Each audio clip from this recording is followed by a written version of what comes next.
সেখানে অন্যতম দুটো মুসলিমদের ধর্মীয় স্থান মক্কা মদিনা রয়েছে।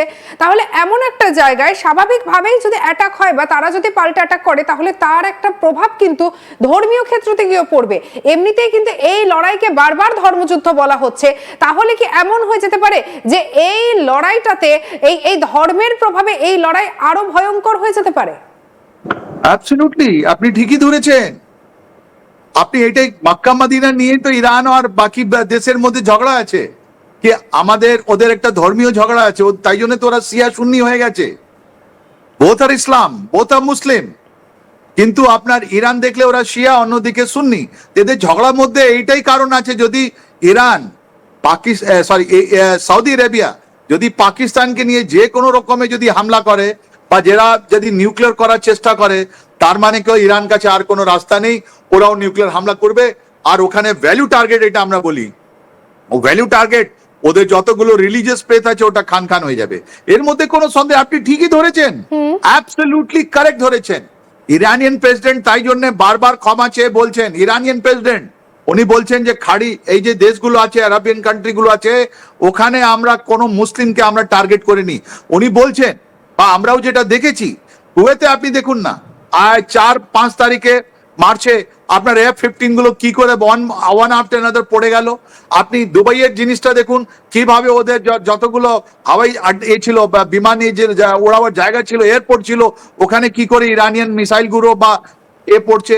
আপনি সৌদি আরেবিয়া দেখুন, আপনি আরামকোটা দেখুন, আপনি কাতারের আপনি এলএনজি ওটা দেখুন, আপনি জর্ডানে দেখুন, আপনি এখন ইসরায়েলে দেখুন। এখন জর্ডানকে আমেরিকা একটা নতুন থার্ড, আমেরিকা কোনোদিন ভাবেনি যে ইসরায়েল এত ভাবে চেঞ্জ করবে নিজের প্ল্যানটা। ওরা ভেবেছিল কি ইরান ডাইরেক্টলি আমেরিকাকে, নাহলে আপনার এই যে ইসরায়েল আছে ওদেরকে হামলা করবে। ইরান ওরকম করেনি। ইরান 28 তারিখের পর, 28 ফেব্রুয়ারি পর 1 মার্চে যদি আপনি প্রোফাইল দেখেন, টার্গেট প্রোফাইল দেখেন, আপনি বুঝতে পারবেন যতগুলো আরব দেশ আছে ধাড় মেরেছে। যেখানে যেখানে ওদের আমেরিকান যেখানে রাডার ছিল, যেখানে ফিফথ ফ্লিট ছিল, যেখানে ওদের অফিসার গুলো ছিল, যেখানে ওখানে মানুষগুলো ছিল, ওরা হয়তো বলে দিয়েছে আমরা সবাইকে সরিয়েছি, কিন্তু একটা নিউক্লিয়াস তো ছিল। ওই নিউক্লিয়াস যেভাবে মেরেছে ওরা আমেরিকান ভাবতে পারেনি। আর সেকেন্ড ভিডিও যেটা আমরা দেখছি, ওর মধ্যে একটা আমেরিকা ইরান একটা মিসাইল পাঠাচ্ছে আকাশে, আর ওর উপরে 4 জন 5টা আপনার প্যাট্রিয়ট মিসাইল ওকে ছুটছে, ওকে কাউন্টার করার জন্য, নিউট্রালাইজ করার জন্য, করতে পারছে না। তার মানে আপনি ভেবে দেখুন, এই যে দেশগুলো কাছে যেখানে আমেরিকানরা নিজে এয়ার ডিফেন্স সিস্টেম দিয়েছিল, ওরা এরকম হামলা কিন্তু কোনোদিন এক্সপেক্ট করেনি।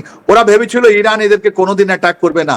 2025 জুনে যখন যুদ্ধ হয়েছিল, ইরানিয়ান ড্রোন এন্ড মিসাইল গুলোতে এই ইসলামিক দেশ উপর হয়ে গিয়েছিল, জর্ডান হয়ে গিয়েছিল, সিরিয়া হয়ে গিয়েছিল, আপনার ইসরায়েলের জিনিসটাও এদের উপরে এসেছিল। ইভেন আমেরিকান যেটা আপনার B-12 বম্বার যেটা এনেছিলেন, মাদার অফ অল বম্ব, ওটাও তো এইসব দেশগুলো হয়েছিল। কিন্তু ও দেশ, এই যে মুসলিম দেশ আছে, এর উপরে কোনোদিন ইরান অ্যাটাক করেনি। দিস ইজ দ্য প্রথমবার আমরা দেখছি। আর এর রেজাল্ট কি হচ্ছে জানেন? এর রেজাল্ট হচ্ছে এই যে আপনার আরামকোতে আপনার গ্যাস প্ল্যান্টে আগুন লাগলো, ওরা যে ওদের কতগুলো অয়েল ফিল্ড নষ্ট করলো সৌদি আরেবিয়া, আর কত জায়গা ওরা এলএনজি প্ল্যান্ট যেটা ধ্বংস হলো ওমানে, অন্য জায়গা। তাহলে ওর একটা প্রভাব এটা পড়ছে, সব জায়গায় গ্যাস বন্ধ, সব জায়গা ক্রুড অয়েল বন্ধ। একটা আমাদের ইন্ডিয়ায়, আমাদের বাড়িতে, আপনার বাড়িতে আজকে দেখুন 30 টাকা বেশি হয়ে গেছে। 60 টাকা বেড়ে গেছে স্যার, গ্যাসের দাম 60 টাকা বাড়ানো হয়েছে। আর তারপরে এটা তো তোলাবাজি স্টেট, এখানে হয়তো 30 টাকা বাড়িয়েছে, ওরা 60 রুপিস বাড়িয়েছে, কিন্তু যারা ডেলিভারি ম্যান আছে ও বলছে কি স্যার আর আপনি আর গ্যাস পাবেন না, আপনাকে 200 টাকা আরো বেশি দিতে হবে। তোলাবাজি আরম্ভ হয়ে গেছে বাড়িতে। সত্যি একেবারে একটা খুব খারাপ সময়ের মধ্যে বলা যায় যে আমরা আছি। আপনি আমাদের সঙ্গে থাকুন। তবে এই যে লড়াই, এই লড়াইয়ের মধ্যে উঠে আসছে আরো বেশ কয়েকটা প্রশ্ন। রাশিয়ার কথা বারবার উঠে আসছে, রাশিয়ার অবস্থান কি হবে? এদিকে আমরা জানি যে আমেরিকা এবং রাশিয়ার মধ্যে সম্পর্ক কিন্তু মোটেই ভালো নয়। ইতিমধ্যে ভারত এবং রাশিয়ার এই তেল কেনা বেচার মধ্যে আমেরিকা ঢোকার চেষ্টা করেছিল। রাশিয়া বলে দিয়েছে যে না ভাই, তুমি দূরে থাকো, তোমাকে আমরা এর মধ্যে আসতে দেব না, এমনও কিন্তু কথা বলে দেওয়া হয়েছে। তাহলে এবারে রাশিয়ার অবস্থানটা কি হবে? পিছন থেকে কি রাশিয়া ইরানকে সাহায্য করছে? মাস্টার মাইন্ডকে, প্ল্যানটা ঠিক কি, তা নিয়ে করব পরবর্তী আলোচনা। আমাদের সঙ্গে আলোচনায় রয়েছেন আর কে শ্রীবাস্তব স্যারজি, রয়েছেন ডিফেন্স বিশ্লেষক। আপনাকে আরো একবার স্বাগত জানাবো আজ তাক বাংলায়। স্যারজি, আমাদের এই আলোচনায় যেমন বিভিন্ন বিষয় আমরা তুলে ধরছি এবং ঠিক কতটা খারাপ পরিস্থিতির মধ্যে কিন্তু আমরা ভারতের মানুষ ইতিমধ্যে একটা প্রভাব বুঝতে শুরু করে দিয়েছি।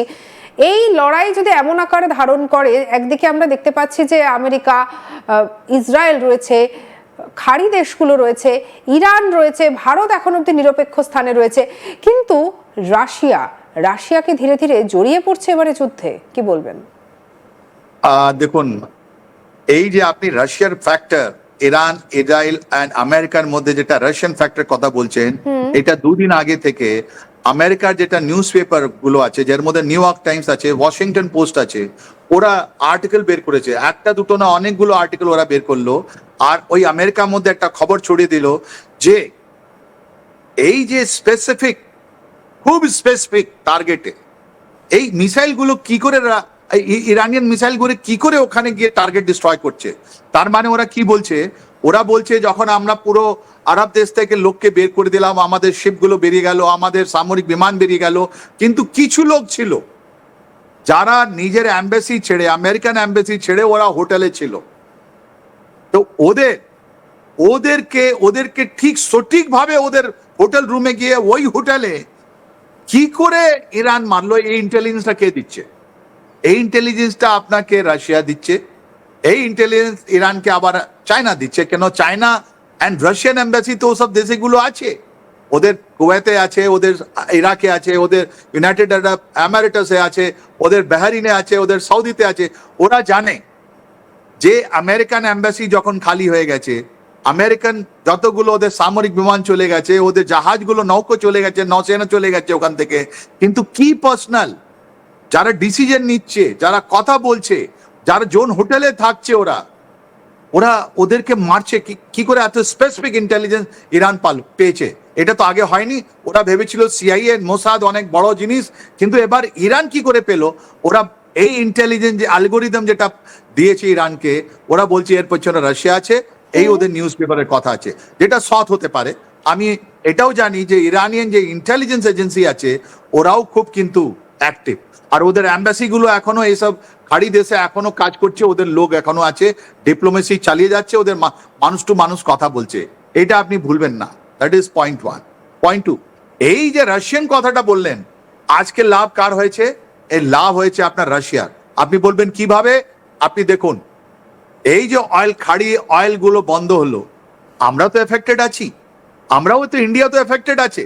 তাহলে ইন্ডিয়া এফেক্টেড আছে 140 করোড় পিপল, 140 কোটি মানুষের কণ্ঠস্বরে কি বেরোচ্ছে? আমেরিকা, তুমি এই যুদ্ধটা তাড়াতাড়ি বন্ধ করো, আমাদের উপরে তোমার যুদ্ধের জন্য আমি কেন পে করব? আমরা তো 1971-এ বাংলাদেশ